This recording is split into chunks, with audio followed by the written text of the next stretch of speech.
Greetings to you. Happy holidays to everybody. This Chris Haskins. Oh, darn. I'm looking like a black dot. This Chris Haskins hanging out with Dan Borrero. What's going on, Dan? Living in your world, brother. Look at that house, man. Beautiful house. Christmas tree, lights are up. I'm live, babe. Hey. Can I say goodnight to TT? Show everybody TT. Look, everybody. Huh? Gay TT, good night. Good night, good night, good night, good night. Look at little TT. Hey, buddy. Hey. Say good night. Good night. Reading the story. Good night. Story time. I never forget Welby said, listen, if you living your best life and you ain't at home, that's a problem. That's a problem. That's a fake life. You hear Welby say that? I heard him say that so many times. So anyway, how was your holiday, Dan? How was your holiday, brother? Good, man. You know what, man? Loving it. It was peaceful. It was drama-free. Spent time with my family. My kids were all home for 3 days straight. Life is good, man. You know, when your kids are with you, my kids are all adults, so to me that's an extra gift in my life every day that happens.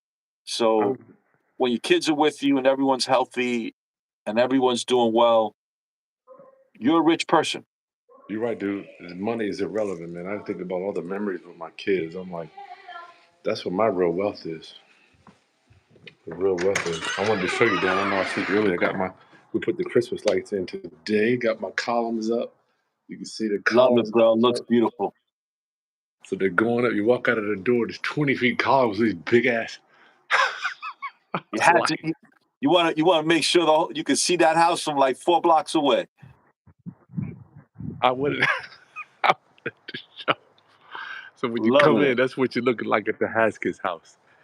Get in this house. Come on. So Dan. So yeah, we had a whole bunch of people here. We hosted, and it was just phenomenal to have. I want to be the house where people come and let's go hang out at Uncle Chris's or Grandpa Chris's house, man. That's kind of that's the house that we want to have, man. Come on, girl. So yeah, Dan, I was a couple things I want to talk to you about tonight, brother. Talk about this book that I'm getting. Hey, keep that kid's bookshelf. There you go. You're right. You got to do. Round up, homies. Tonight we're gonna do some Q&A with me and Dan. Please get your questions in the chat. I would love to talk to you about number one. Come on, girl. What are you doing towards the end of the year differently that you didn't do last year? My friend told me something I thought was a statement he told me. He says, man, I need to leave better than I showed up. Wherever I go, I want to make sure that I'm learning something. I'm becoming a better person. I want to, however I arrived, I want to leave better than when I showed up. Dan, what would you say to that? You know, man, I'm going to steal that statement. I'm going to steal that statement because I think it's so true, right? You know, every day we should be improving. Look, I'm 60 years old and I'm still trying to figure out life. Better. I'm still trying to figure out how I could be a better business person, a better husband, better dad, better friend, better uncle, son. You know, because the reality is, especially today with how technology has made everything so informal. It's like, you know, I'm trying to talk to somebody and they want to text me. You know, and it takes me longer going back and forth texting than it would if you could just pick up the phone and speak to me for 2 minutes. You know, that's not what I meant. I didn't mean that. I meant I'm not interested in that, right? You know, so texting is a great form of communicating, and it does save time when it's using the right pretext. It's not something to use for every conversation, right? Mm-hmm. So we got to constantly evolve, especially with technology, because technology is moving so fast and making everything so impersonal. This AI is really going to change. I'm using it. I see you using it on your posts and stuff. It's truly amazing that guys like us can use it. We are Jurassic. I promise you. People look at us and think we're doing something. We are at the bottom regarding knowledge on this internet, y'all. You know what, Crystal? Don't you find yourself like fighting with yourself to learn it because we know if we don't, we'll be left behind? You have to learn it, man. And I have to remind myself. Do you remind yourself, like, you know what, Chris? It don't matter whether you like it or not. Even when you got on board, I remember. That's why I admired you, man. You didn't take it personal. You were like, "Yeah, I don't get this." Most guys are like, I don't get it. I'm done. Yeah, You yeah, admitted you but didn't know it, you were patient with me, man, because I call you, yo, Chris. I don't understand this shit. Tell me how to do this. but you did it though, Dan. You embraced it, and look at us today, man. Yeah, So, Dan, you got your Black Friday special. Go to Chris Haskins Black Friday, Dan. How do they get to your? You get all my training. It's right there. Or just go to Chris Haskins. you could go to Daniel Borrero Jr. at .com, and that'll bring you right to my shop. Good. Okay. So, And Dan, everything's 40% off. thank you for that, Dan. They can book a consultation with you too.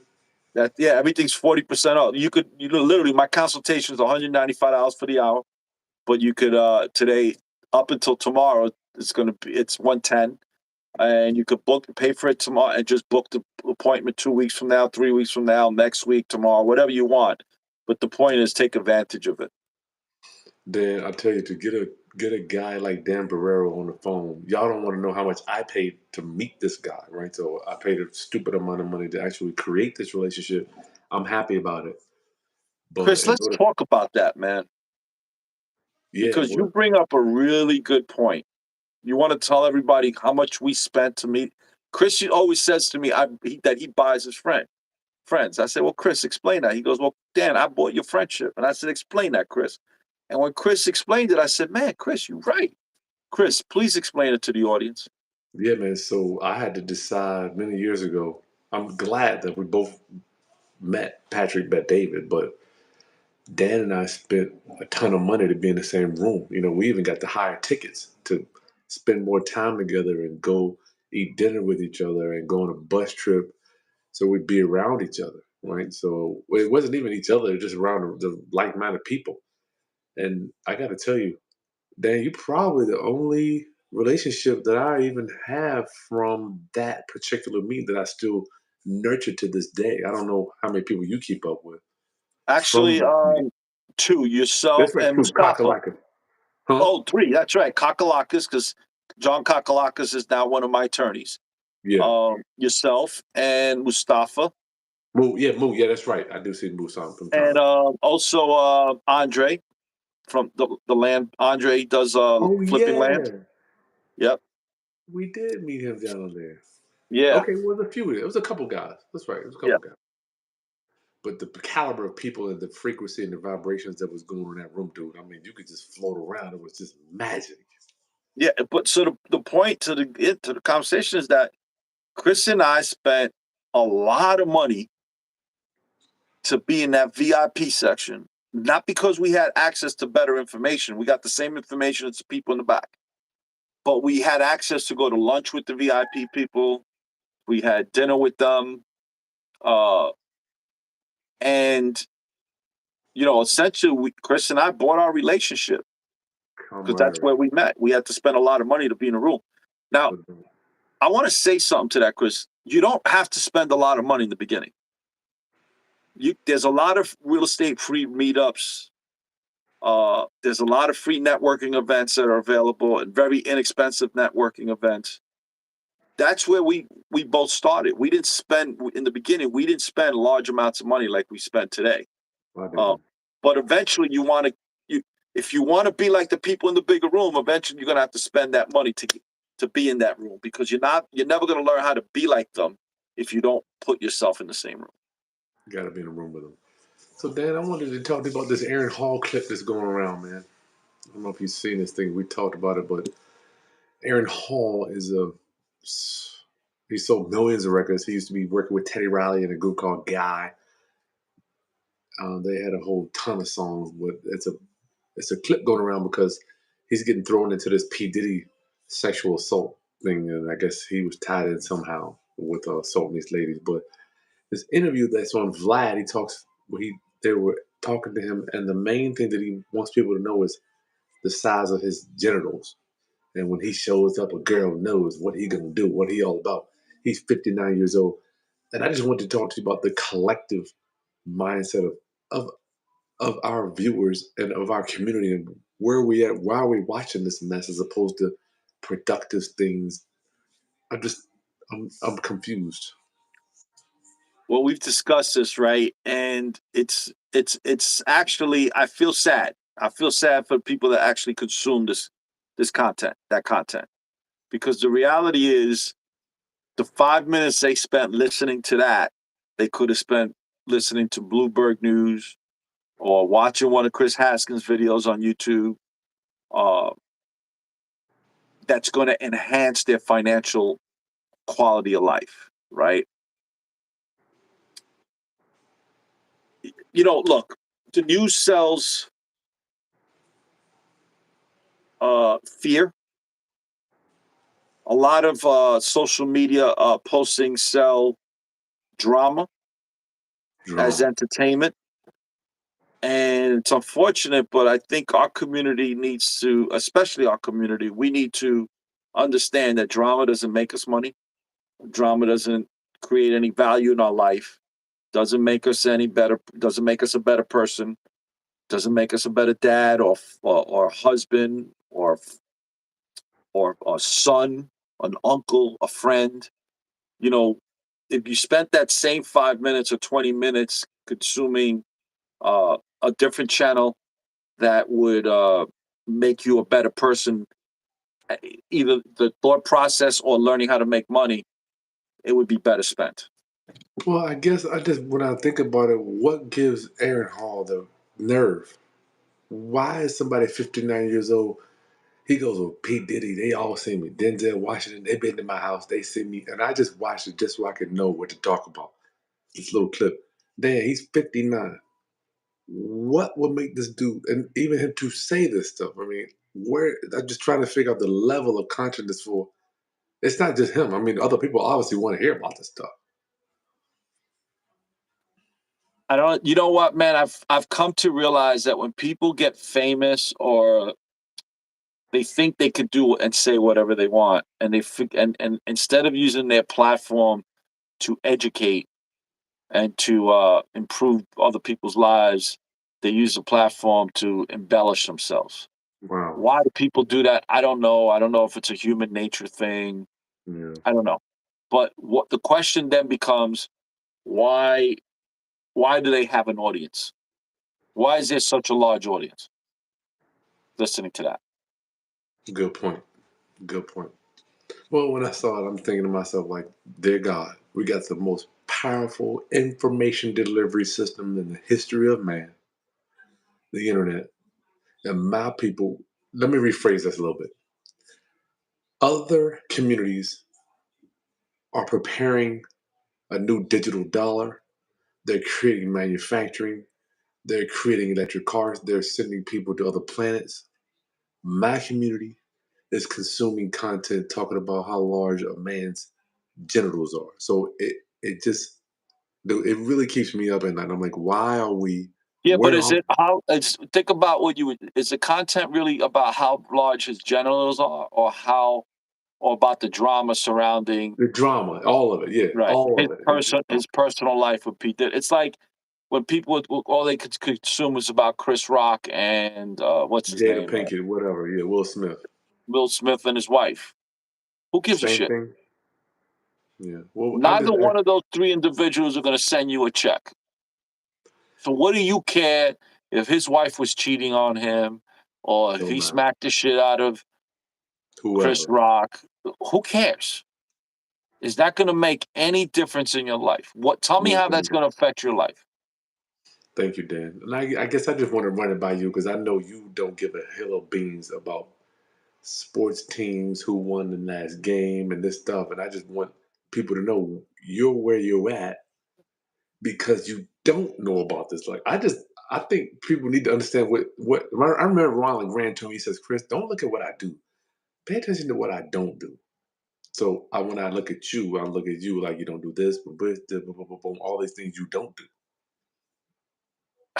I didn't think about it, but that's a really good. It's funny, man. You and I have spoken about this meme because I bring it up often. There was a meme on Facebook where they showing these two kids, these two boys that were born at the same time because they're twins, to a mother and a dad, and the dad's an alcoholic. And the dad comes home as the kids are growing up. They're showing the progression of how they grew up in their home. You know, the dad beats up the mom. The dad's always drunk. He's always losing his job. They live in poverty, right? And they show the two boys. Remember, same house, same mother, same experiences, right? So they show the two boys now as adults. One of them is, the same as his dad. He's an alcoholic. He's poor. And then they show the other one coming out of his white house with a white picket fence, big shaggy dog, and and getting into a nice car, and his wife and kids are saying goodbye as he goes to work. So they ask the son, who's an alcoholic, why you like this, and he says, "Well, I learned this from my dad." And they ask the other son, "Well, why you like this?" And he said, "Because I learned this from my dad." So, Wow. right, so he learned exactly what Ron LeGrant was telling you, right? Like he learned What not to from do. his dad what his dad wasn't doing. Mm-hmm. Whereas his other son learned from what his dad was doing. So I guess what I'm saying is, as adults, we all make decisions, and I think those decisions are being made from the time that we could start to think for ourselves, Yeah. probably in our early teens, or maybe when we're 10 or 9 years old. Because I can remember as far back as then me wanting to be wealthy. I just didn't know how I was going to get there. Good point, Dan. Well, I just want us to be aware. That's all, Dan. And I rammed up homies to just be aware of the time, because we're all human. We all get sucked into some of this stuff. It's impossible not to see some of it, but just be cognizant of the amount of time you're spending on stuff that doesn't move the needle. I have to remind myself, Dan. Now I'm like, is this moving the needle? Even with my kids and with my profession, is what I'm doing moving the needle? So, I don't know. Have you ever watched? I know, like in the afternoon, I think they have, or maybe they still have. I don't know. Those shows that talk about the movie stars. Yeah, Entertainment Tonight. Yeah, Is that still on? I don't know. I think so. So that's been on for over I know 20 you. years, I guess, right? I know you can't stand that one, Dan. It's like, why? Like, why do I care who's marrying who in the celebrity world? Like, what do I care who's getting divorced in the celebrity world? I love it. Like, does it make our lives any better? But there's obviously an audience if the show's been on that long. I think people are impatient with it, and I got to be honest with you. I love Will Smith. I mean, he gives me perspective. He actually gives me something that's possible. So there are a few guys that I would watch a little bit, but I wouldn't I be gotta one be of. honest with you, his content is very straightforward and inspirational and factual. So when Yeah, he did that move, I was a little surprised. But me in all too. honesty, bro, we all have a lapse of judgment. Um, at times, I've had a lot of lapse of judgment in my life. I don't know about you, but um, Money we're and human. muscle says it takes people's focus off of their crappy lives. Wow, that's deep right there. I That's wish I and could. but then why not take that time to figure out how to get out of that crappy life? Look, man, my wife says to me that I'm not normal. You're not, Dan. I think opposites. Like I don't know how to look at things other than, all right, we got a problem. Let's try to figure out how to resolve this. Let's write down these are the pot. This let's. I'm not even going to figure out the cause of the problem. I don't want to even know the cause. Let me figure out. All right, let's write it down. What the problem is, how severe this problem is, and how severe it can become. Who do we have to speak to address or get the knowledge that we need to resolve the problem, and then how do we execute the resolution of the problem? No doubt. Later on, when it's all resolved, I'm going to go back and figure out how did this happen. I could learn. We're going to analyze the living hell out of how this problem occurred, right? And the reason why I'm going to analyze it after it's fixed is because I want to make sure it doesn't happen again, There you go. There you go. right? But if your life is that crappy, let's analyze it. Let's figure out, okay, Change what's your the channel. problem? How much worse can it get if we don't address it? What are the possible resolutions? Who do we got to speak to help us figure this out? And then execute. I think changing the channel is a big one, Dan. You got to change that channel, dog. If you got Aaron Hall on your channel, you need to change it. So anyway, all right. So what else you got going in real estate this week, Dan? Anything new and exciting happening? Believe it or not, man, concentrating on the workbook that you and I are going to be for the class we're doing, right? Okay. You want to tell everybody about that? Do we have a name? I know you didn't like the My First Rental. Well, let's not even do the name. Let's not even talk about the name, but let's just briefly talk about the four corners of it. Briefly. Let's not give them everything. I think locating. First one was I'm going to be covering locating deals. Are we covering locating deals or locating tenants? Which one? Are you locating tenants. Locating tenants. So yeah. And under what parameters? So here's the thing, y'all. Dan and I are two NFL teams. We run two different teams. I don't even care. I don't care about the name of the team, but we have our own team. Dan runs his a little bit differently than mine. I run mine differently than Dan. We both have different goggles on that we look for different types of tenants. So Dan has soldiers out there looking for tenants for him, and they bring in tenants, and we look for them a little differently. And the type of tenant we look for. So when you come to this landlord training that we're going to do, you're going to get both sides, right? That's why I think it's so cool. And Dan's been doing this a lot longer than me. So you're looking for traditional tenants to pay, and I'm looking for untraditional tenants. So you're going to get both of them, locating the best tenant for your rental property.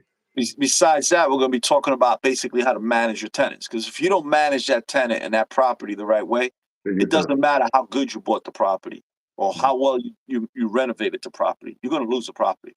You're going to lose money. Right. You better know how to manage your tenants. And are you BRRR? What do you think about these BRRR people, Dan? Do they have any future with an 8% interest rate? Because I think that everybody gets caught up in these strategies, and I'm like, yo, there's only one strategy that I know work: pay your principal down over time. I mean, that's the only one that I know that for sure was gonna work. I got to tell you the truth. I don't believe that the BRRRR system actually works unless you buy it right from the beginning. If you're not buying at 30 to 35% below market value from the beginning, after renovation costs, you're screwed with a BRRRR system, right? But they're renovating it though, Dan, and taking the money back out of it. I'm sorry, they're refinancing and they're taking the money out. So assuming that they could even refinance it now. Because the reality is this: if they bought it last year, 2 years ago, when the interest rates were 3%, 4%, they paid a much higher price for it. They paid a premium for it. When the rates went up, property either came down or just stuck around, was hovering around here, right? This was a very unusual situation. But most of the time when rates go up, property value comes down. So, and then on top of it, they got to then wrap their heads around paying 7.5% when they were paying 3.5%, 4 points more, which leaves less cash flow. So it's very difficult right now for the BRRRR system to work. I'm glad you don't teach that. I don't, because I think that's for sophisticated people with experience. I don't believe anybody should be teaching that in the beginning stages, because I think a lot of people are getting caught with their pants down with that strategy in the beginning stages. Like you and I, right? We buy something, we're long-term hold guys. So even if we have to wait for the interest rates to drop and property value goes up, we're good because the numbers made sense from the beginning. But for those people that are buying with the total intent to do the BRRRR strategy, it's a little risky right now. It's going to be a lot of opportunity for people, man. I'm getting calls, a lot of investors, man. They can't get out of these deals. So anyway, be careful out there, y'all. And I think coast to coast prices are even though inventory is still down, prices have leveled up. I'm not saying that the values aren't still there, but then are you seeing prices level out, not necessarily going up? I'm seeing prices leveling out. I had 5 doors on the market. Normally they would have been gone in a week with contracts. For I, sale I or for rent? For sale or for for rent? both actually. The ones for sale, literally, surprisingly, I had to actually negotiate. Whereas before, last year, I wouldn't have had to negotiate. The price is what it is, and actually, if you don't buy it, I got somebody else coming with a bigger offer. Right now, it's I actually people are actually doing inspections now, like, and then trying to renegotiate after the inspection. D- Um, so yeah, Dan, it's not it's about even. It's not a buyer's market. It's not a seller's market. It's about even right now. Dan, I haven't felt like the other day I had a home inspection, which I haven't had one in, years. My gut I was nervous. No, I haven't been nervous. You remember before it was like home inspection shit. I don't care if they want me to fix something. I'll just go to the next offer. Yeah, done. I'll go to the next offer and use their home inspection say so that you don't have to do yours. This is what you know what's wrong with it. So you buy it as is. Am I lying? That's what we do, right? Dan, I think I did that 10 times. You're right. Here, matter of fact, here's 400. Say you $400. Let's take the one we got already. You I know forgot what? about that one. That's a Rolling Stone move right there that Chris and I just described. Yeah, that I forgot about doing that, Dan. That's like a Papa's Rolling Stone, like wherever he hung his hat was his home. Well, that's who me and Chris were right there with that move. Let's stay here for a minute. I was giving the inspection report to the new buyer and telling them, look, I ain't fixing nothing, but you can look at what's wrong with it. But I mean, it was like I didn't even really care. Or did you, or what were you thinking? That was it. Before this is what the deal is. So that's why you're buying it as is because you know everything that's wrong with it. Here's the inspection report. That is so gangster, dog. So anyway, fast forward to today. Last week we had a home inspection. I was nervous. I was You know nervous, what, man. Chris? So was I. This last. Because remember they would back out. Okay, Right. 2018 and before, your buyer back out. You got to wait another. You don't know when to get a new buyer to walk through that thing, right? And now it's like now I found myself. I actually renegotiated 2 deals out of the 4. I have 5 on the market.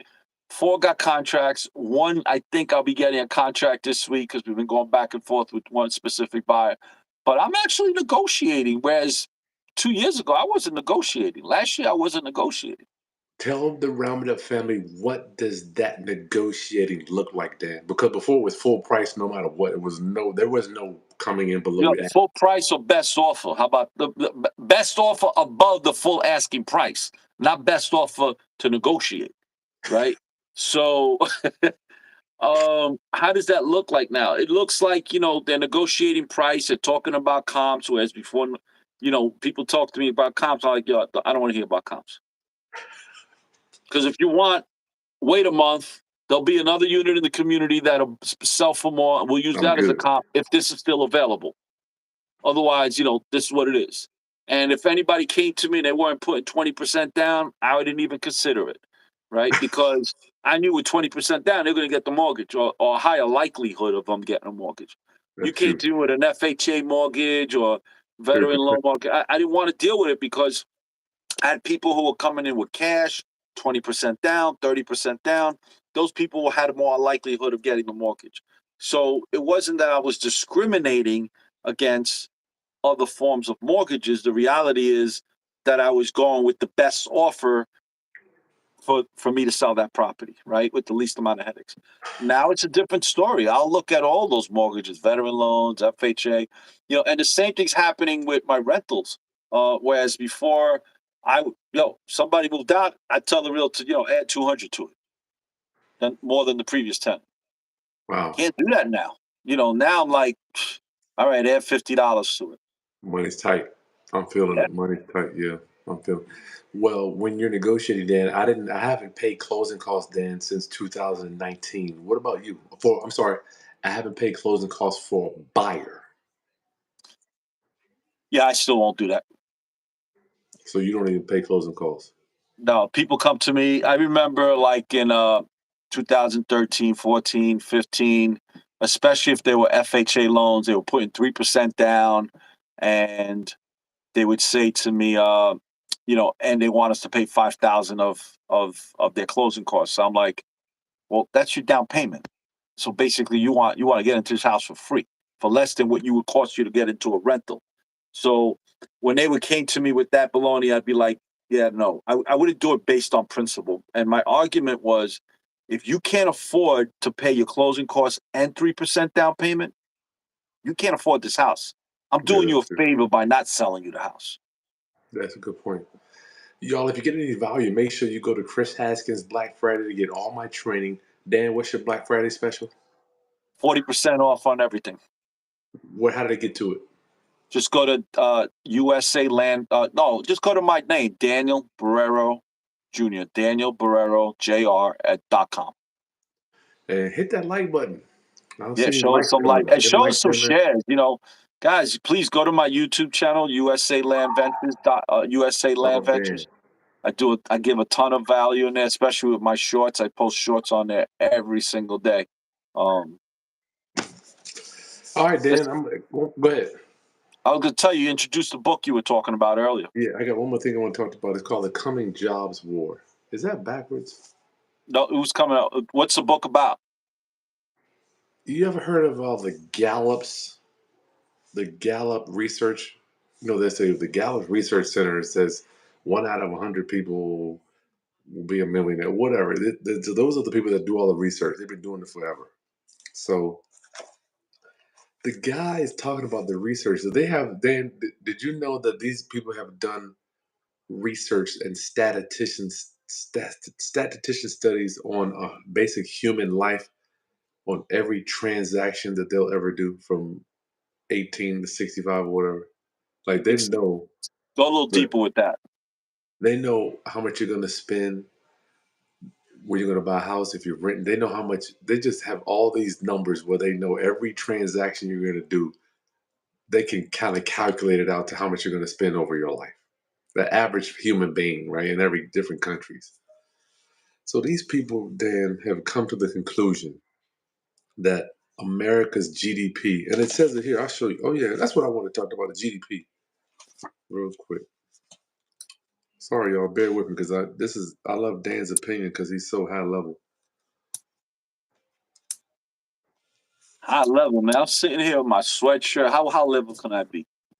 I'm just talking about, and y'all see this? Is it showing up? I got the daggone light on. It's a little Anyway, blurry. I'll read it to you real quick. GDP, did you know the United States GDP was 14.6 trillion? Doesn't surprise me. So that's our GDP is it's the biggest in the world. But number two is China's is 5.7 trillion. Basically, his research is saying that our economy is growing at 2% a year, and China's is growing at 6%, right? And he says, based on those numbers, man, China is going to outpace us in 30 years. So his thing is, we here have to figure out a way to increase our ingenuity and our entrepreneurship. So that's why I enjoy talking to you, man, because you've been an entrepreneur for so long. But not only that, you own real estate, which you're always putting money back into the economy. Always, and even include me when I'm doing renovations. I mean, I'm spending a ridiculous amount every month just on making sure that stuff's going back into the economy, Dan. So I believe that that's why we're here helping the roundup people to understand that it's not all about you trying to go out there and figure out how much am I going to make every year. We want to make money, right? But then, how much are we actually putting into the United States GDP engine every year? So, Chris, man, and we had this conversation earlier. As entrepreneurs, I truly believe we have a responsibility to promote capitalism. And how do we increase Good our capitalism, GDP? good capitalism, Right, good capitalism. yeah. And how do we increase our GDP responsibly? I think it's extremely difficult to do that in the environment that we currently live in, You talk about because political environment. and social and social.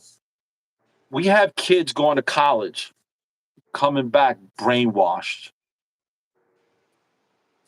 as a result of some of these professors that are pushing socialist ideology, right? Now, I if socialism, and we spoke about this earlier, Margaret Thatcher in one of her interviews when she did all the cuts and England was going through some serious financial problems, they had to cut all kinds of services. And she was asked by a reporter, like, how do you do this? And she said, socialism's a great system until someone's got to pay for it, Mm. right? And to this day, I remember it like it was yesterday because it spoke volumes to me. The reality is that our kids are going to college and learning how to work for somebody rather than learning how to work for themselves, Hmm. right?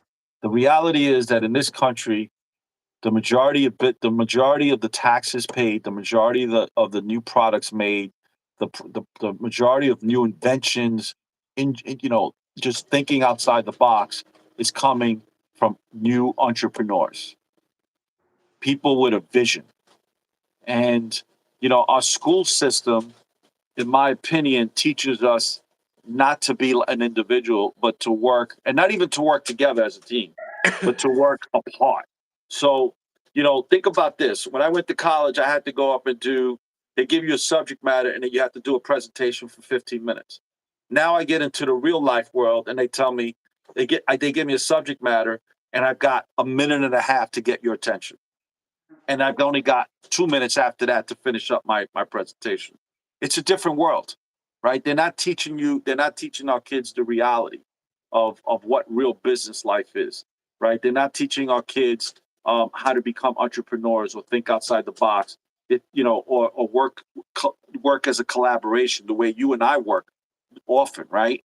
They're teaching people to work individually, right? Not to ask questions, because otherwise it's cheating, right? So I think our educational system needs to change in order for that to happen, to Yeah, start teaching people to collaborate more and to work as a team and to work more efficient.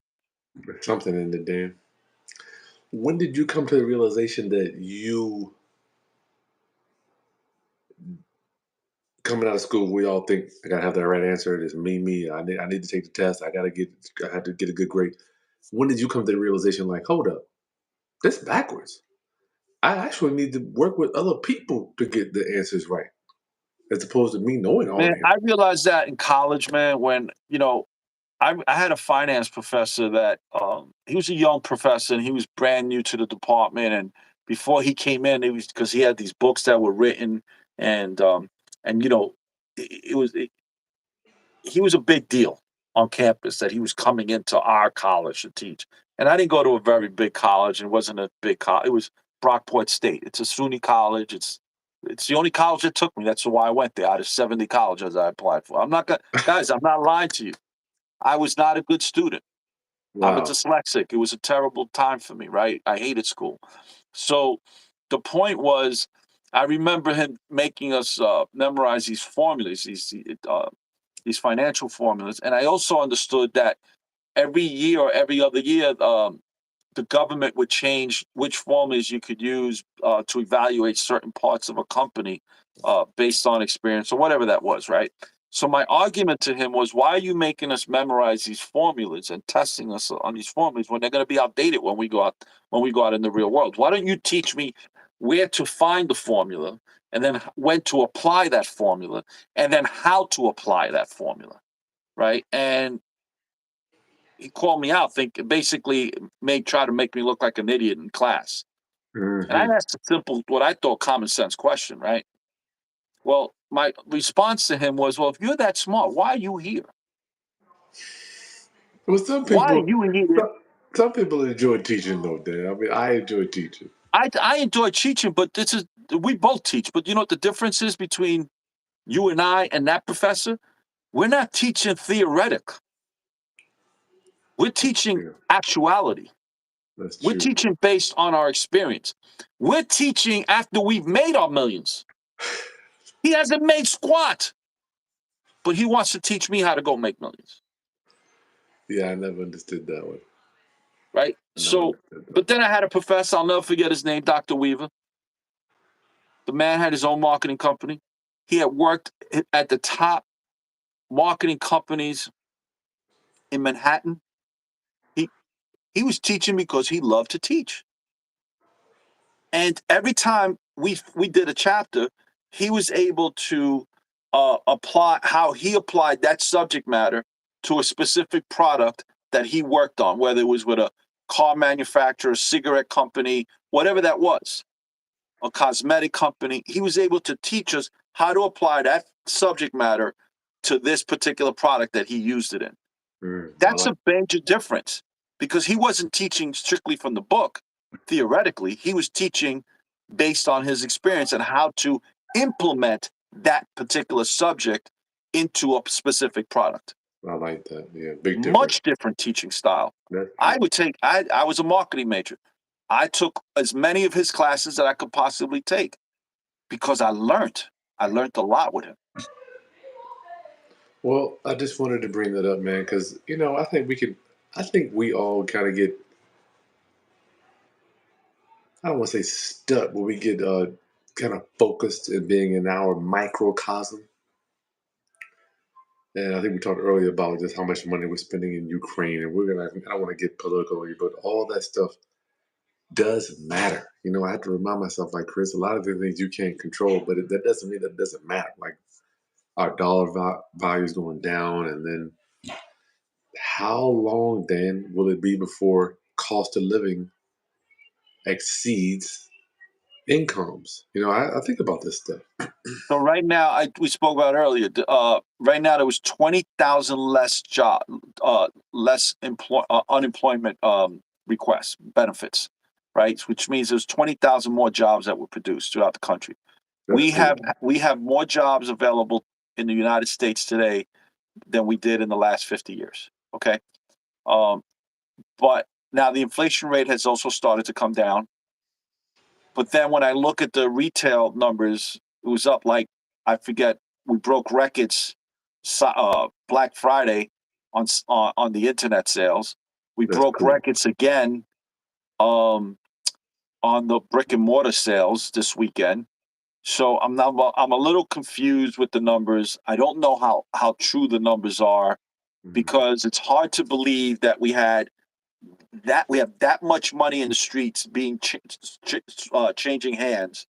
We have unemployment rate at the lowest it's been in 50 years. Inflation rate is supposedly come down.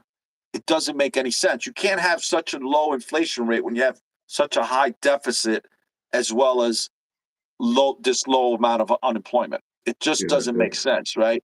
So I don't believe we're getting the truth. But then when I go buy gas was like 50, 60 cents cheaper a gallon. Weird in the Dan. Yeah, I just got an insurance bill actually from my Florida property this week, 3 of them. And they were actually the same amount of money as they were last year versus last year they went up like over 3 years, they went up like 42%. So this is the first year in 3 years that I didn't get an increase so far in these 3 policies at least.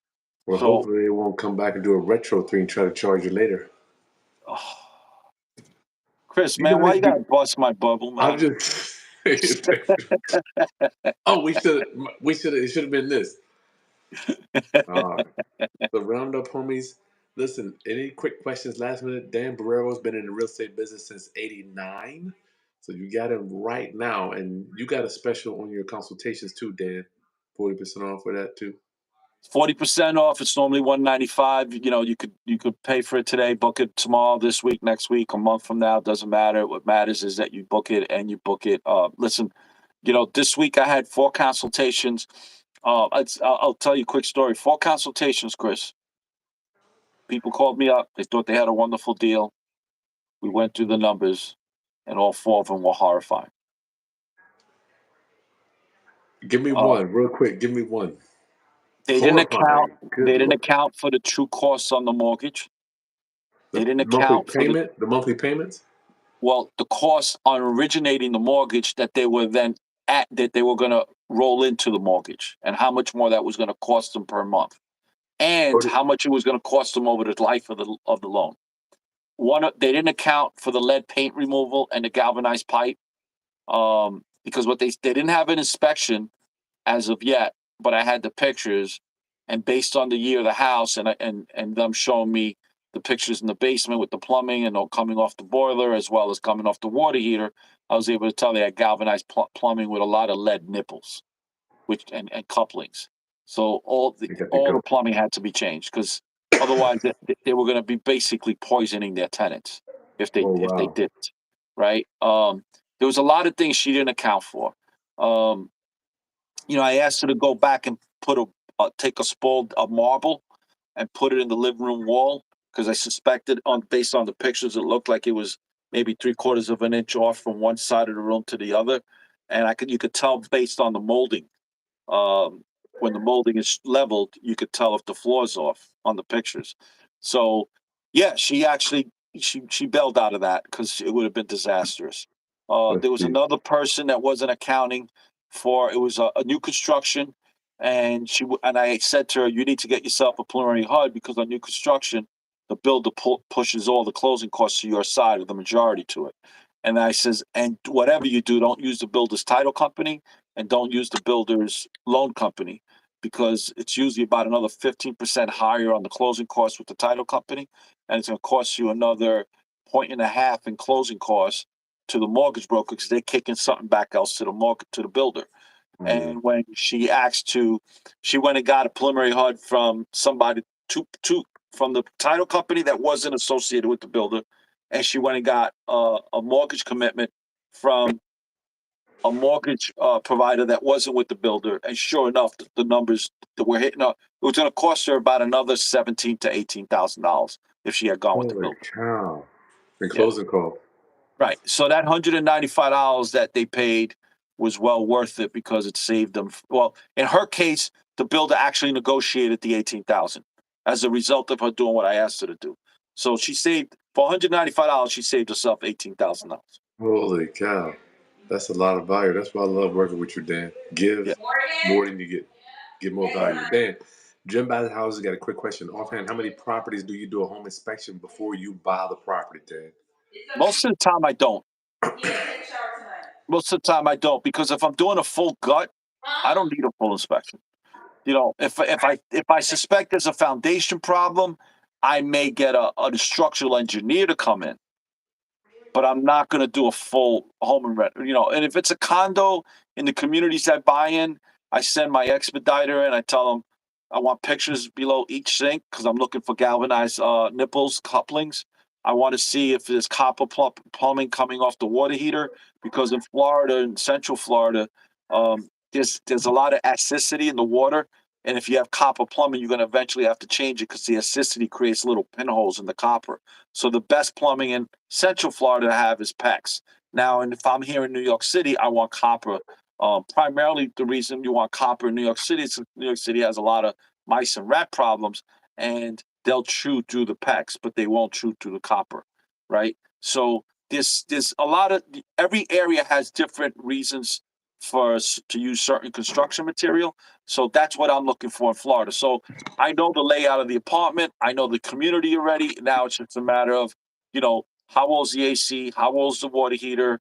Um, what kind of plumbing do they have? How old's the circuit breaker box? And that's it. Because with those pictures of the serial numbers, I could go online and figure all that out within a few minutes.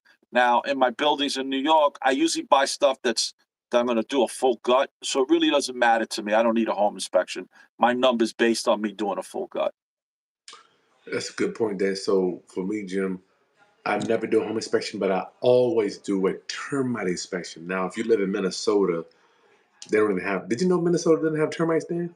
I didn't know that. Only reason I know because I used to live there. Why not? It, it's so cold. It never gets above a certain degree, right? They have to like the I ground is never so thought cold. about that. I'll never forget. We bought a house. I'm like, where we get the termite? She's like, what termites you talking about? I'm like, the termite litter. Where we get? She's like, oh, we don't do that here. I'm like, what? You don't do a termite?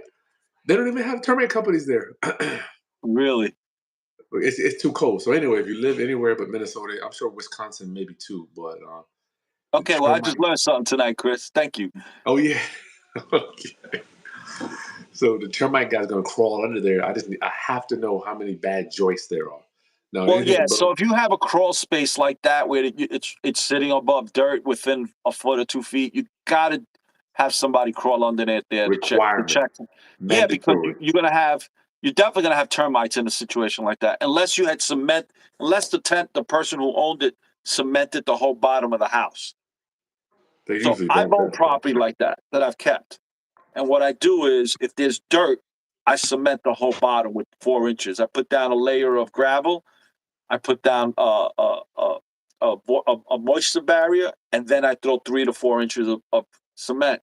And the reason I do that is to keep the moisture from coming up and hitting the joists that are underneath the house.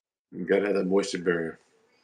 Yep. All right, y'all. Don't forget, hit the Chris Haskins BlackFriday.com. One more day, you can get all my training for one price. Dan Borrero Jr.com. Is that where your Black Friday special is, Dan? Yep. Thank you so much for you guys' support. Dan, follow Dan. What is it? USA Land Ventures? Is that your channel? USA Land Ventures. Yep. Right here, guys. This is my mentor, y'all. So this is the guy. If I have a question about He says stuff, he's my mentor. He says I'm his mentor, and I say he's my mentor. I'm just saying both of us work with each other. So give this guy a follow so you can learn from me and Dan. And soon we do have our landlording guide coming out. I'm going to show you how to locate traditional tenants and creative financing tenants and how to manage these residents, y'all. Forget buying a property. That is something. But until you learn how to manage this asset, it's impossible for you to create wealth. Yeah, impossible. You got to learn. You got to manage the asset. Chris, let me ask you. Just on Instagram, I know you could tag. I could tag you if I was posting it. Can you tag me on YouTube when you post this? Yeah, I do a tag. They have tags in YouTube now. Yeah, please tag me. Yeah. Okay. I'll post it. All All right, right. y'all. Good Talk to night, you. everyone. Peace. Take care.